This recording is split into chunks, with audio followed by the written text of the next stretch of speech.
YouTube and welcome back to my channel. I recently got off of the birth control that I was on. I just felt like there is not enough information and I wanted to put some information out there for you guys and also at the same time talk a little bit about some differences between Italy and USA. So the birth control that I was on was called Implanon. Implanon is the new and improved version of Nexplanon, a little rod, a really small rod that they inserted into my arm. You couldn't see it when I had it. The insert scar is here. You can't see the insert scar. So when I had it, you couldn't see it, and unless you touched it, you couldn't feel it. The reason that I got this birth control was because it was supposed to be a long-term, not permanent, super effective alternative. It's something like 99.9% effective and it lasts for 3 years. And since I didn't know how the Italian healthcare system worked, I didn't know how often I would be going back to America. It was for sure that my parents couldn't send me birth control in the mail from America. It just seemed like the most logical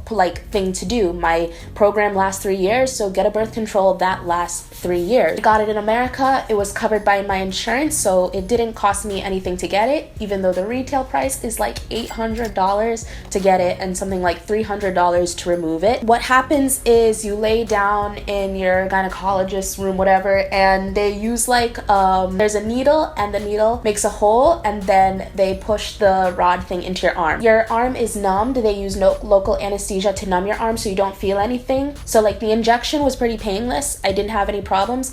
But then after that, my whole arm was really numb and sore for a whole day. And so the numbness and the soreness went away and then started the side effects. So many side effects. The first most obvious side effect that everybody always talks about is the irregular periods. Now, one of the ways my doctor kind of sold it to me was that many women end up not having a period anymore. After a couple of months, they don't see their period anymore while they're on this birth control. So of course I was like, yeah, let's do it. What I didn't know then that I know now is something like 70% of women reported having irregular periods and only 30% of women reported not having a period anymore. Many and 30% are two different things. 30% isn't even half, so it's not very likely that you're going to stop seeing your period. It's very likely that you're going to be like the 70% of women that have really irregular periods. They mean periods that are very, very long, very heavy. When I first got this in my arm, I had a period for 3 months, nonstop. And I went to the doctor and I told her that was happening and she was like, oh yeah, this is just a normal side effect. It'll even itself out. Everything will go away, blah, blah, blah. Eventually the period did stop. Throughout the years, the 3 years, I would have 3 months of a really long period and then 3 months of nothing. And at the time, I was fine with that because again, I didn't have to think about anything. I didn't have to go to the doctor. There was nothing that needed any adjustments, or so I thought. And it was just this long-term birth control and the irregular periods were just a side effect of it. One way that they tried to tell you to treat this side effect is by taking the pill. And one of the reasons why I took this birth control is because I didn't want to even try the pill because I knew a lot of people that had terrible side effects with the pill as well. And I just didn't want to deal with any of that. So I thought it was really counterproductive to take the pill to make this birth control work. They say that everything will even itself out. Well, I feel like for 3 years, up until the day that I got this thing taken out, I was saying, yeah, it'll even itself out. And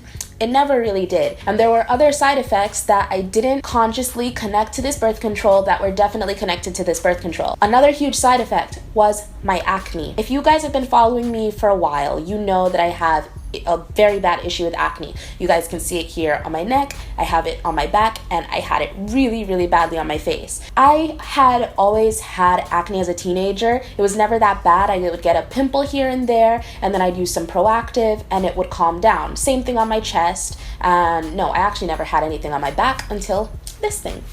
And so when I started to get the acne, the first thing that came into my mind was it must be because I'm stressed. I'm going through a huge life change right now. I moved to a different country. I'm going to a school in a different country. That school just happens to be university, and university is hard anyways. And then there's the fact that I'm living on my own, paying my own bills, having to think about a lot of things. So I figured the acne must just be because I'm stressed. And again, didn't do anything about it. And it got progressively worse and worse and worse. even when I went home to go to the dermatologist and get a prescription, I actually got a prescription of acne medicine. That acne medicine did calm down my acne significantly, but it never cleared it up. And the second that I got off the acne medicine and I was still on this birth control, my face pretty much exploded again. That was in February. And then the last side effect, the third one, which along with the irregular periods and the really bad acne, was depression. When I was in middle school, like mid-middle school, I was actually diagnosed with depression. I went to the therapist, I took medicine, I went through the whole spiel, so I'm very familiar with like mental health and all that stuff. And I know myself too. Like after years and years of therapy, I know what my coping mechanisms are. I know the things that set me off. Like I know how to deal with it. And during high school, when I was like still under a lot of stress, I stopped taking the medicine because I didn't feel like I needed it anymore. And in fact, I did finish high school fine. Like I never had those really dark feelings again. I was fine. So then when I come back to Italy, when I go to university in Italy, again, I connect this with, oh, it's a really big life change. That must be why this is happening. But the thing that was different with this depression and the depression from when I was younger was that the depression from when I was younger, there was always some kind of reasoning behind it. Something happened that would make me sad, like my older brother passed away, or we're having really hard times financially in my family, or like I wasn't doing great with the other kids at school. Like there was always a reason for me to be sad. But here, there was no reason for me to be sad. I was doing pretty well in school. I didn't have any issues with money. I was in a really great relationship. Like there was no reason for me to feel sad, and yet I was so sad. And these are all listed as side effects on this birth control that I just never feel like were really laid out for me. These are side effects, you guys, and they are very real, and they can happen to you, and you need to consider them. If you have a history of depression, I would not suggest taking this birth control because I was super depressed, and on top of being depressed, I also had mood swings. Like there was one time me and Enrico got into the biggest fight ever because I flipped out on him for essentially a slice of pizza. It was something that stupid. I go 3 years on this thing, and it wasn't until I'm about to get it out that I actually start looking I'm an idiot, that I actually start looking up the birth control and the different side effects, and I see, side effect depression, side effect acne, side effect irregular periods, blah blah blah. And I essentially had pretty much all of the worst side effects you can think of. The only thing that this birth control didn't do, which I'm pretty happy about, was it didn't make me gain weight, which was another like request that I had from my doctor. I go online and there's one more complication that really like scares me, and it is that the implant has a very high probability of getting stuck in your arm. There are so many stories on message boards and whatever of people talking about how they went to go get the implant removed and they couldn't because it either moved too far like into their arm or it got embedded into the muscle. And I was like, dang, I hope this isn't gonna be me. And I didn't think it was because I could still feel the implant, like it wasn't, and it was still like near where it was inserted. So I didn't think that would be me. Well, you guys, that ended up being me. And this kind of segues into the next part of the video, the whole Italy versus USA part of it.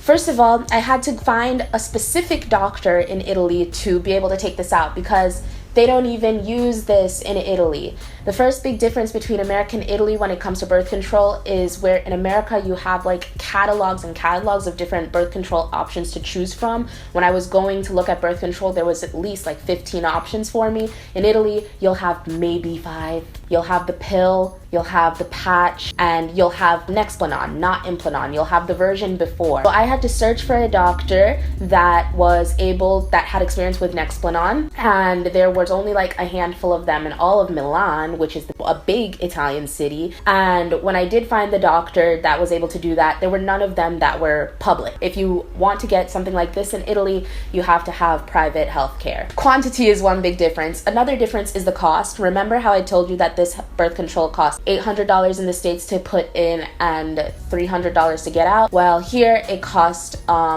want to say 300 euros to put in. I'll put the corrected one in like an overlay. It wanted to say it cost like 300 euros to get in, and I paid 150 to get it out. So even though that sounds expensive, like an expensive out-of-pocket thing to have to pay for your body, and we young people hate paying for our health and stuff.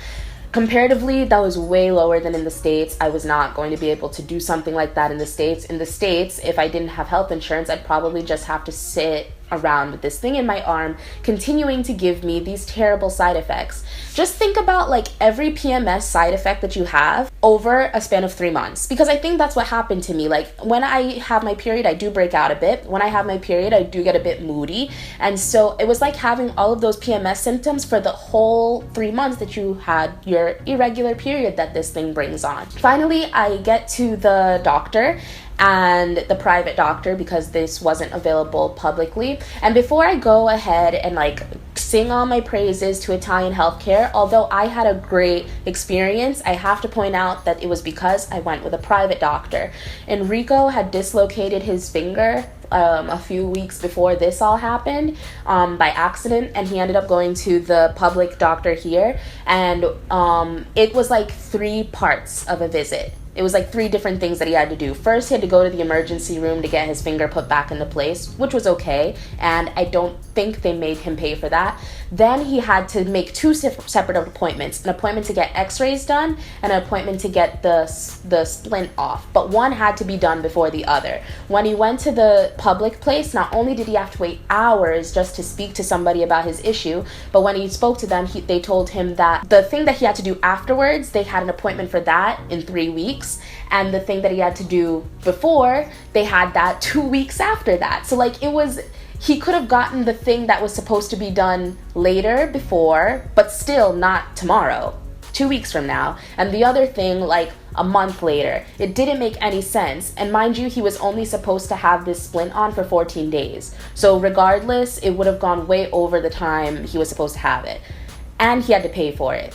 So that's Italian public healthcare system versus private in a nutshell. Back to my story about the whole birth control thing. I make an appointment. It was super easy to make an appointment. They didn't even ask for my name. I just told them my name afterwards. The appointment ended up being for like 2 weeks later, but that was because the doctor wasn't in the country at the time. She was like on vacation or something.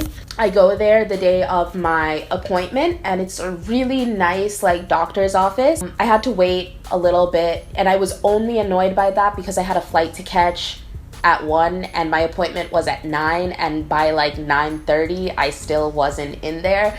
And so she finally saw me at 10, I want to say, and she was black, you guys. My gynecologist in Italy is black. I have to just point that out. I have a black gynecologist and she's awesome. Anyways, back to the story. I went in, she looked at my arm, she got all the stuff ready to take it out, and what do you know? I have that rare complication where the thing moved too much. Like you can see, this is where it was inserted, and this is where it had moved and where it had to be taken out. Inserted here, you can't even see the scar, but I can because I'm very close. This is where it was taken out. It's supposed to be, what was told to me would be a 5-minute procedure, ended up being a 1 hour long procedure because the thing was like embedded in my arm. And although my arm was like numb and stuff, I still have the vision of somebody playing around in my arm with like a scalpel trying to get this thing out. And afterwards she was like, yeah, so do you want to put another one in? And I'm like, absolutely not. She's like, she said, like, she was still a proponent for this birth control. She's like, this is very rare. The first doctor probably didn't put it in right. All of my patients are really happy with it. I'm like, well, I'm good. I'm not even going to try that again. If you guys have been keeping up with me, you see how clear my face is? That's because the day after I got this taken off, my face, like, completely, all the pimples were gone. Like, I still have scars everywhere, but the pimples themselves were gone. Even my chest is clearing up. I didn't put any makeup on my chest. This is my chest clearing up. Everything is clearing up. I feel way happier. I feel like my old self again. And I'm not saying don't get birth control. I'm just saying do your research before you do it and really weigh the options. And also, when things start going wrong, don't wait for them to even out. Don't wait 3 years to tell your doctor that you had a terrible time on this birth control. Tell them immediately and get that shit taken out and try something else, because maybe something else works different for you. We all individually have different amounts of chemicals chemicals and hormones going on in our bodies, so we're all going to react differently to these drugs. And so you just have to be really aware of that. And that's really all I have to say about my experience with Implanon. Would I recommend it to anybody? No, I wouldn't. I know there are so many people that have had an awesome time on it, but I also know there are many people that didn't, and I'm one of them. And so personally, I wouldn't recommend it to anybody. If the pills doesn't work for you, you can just stop taking it. But with this thing, you literally have to have a low-key surgical procedure that could end up scarring your arm like this. These two scars, while they look way better than they did before, are scars from that, like, getting it out. Something to think about. Do you guys have any experiences with Implanon, Nexplanon, the birth control pill, the patch, any kind of birth control at all? Let's talk about them down in the comments section. Have you guys noticed any differences in birth control or gynecologists in the USA versus Italy? Let's talk about them in the comments. Let's get a discussion started. I think that it can be an interesting and productive conversation to have. No? I hope you guys found this video useful or somewhat informational, and always, I'll see you guys in my next one. Mwah.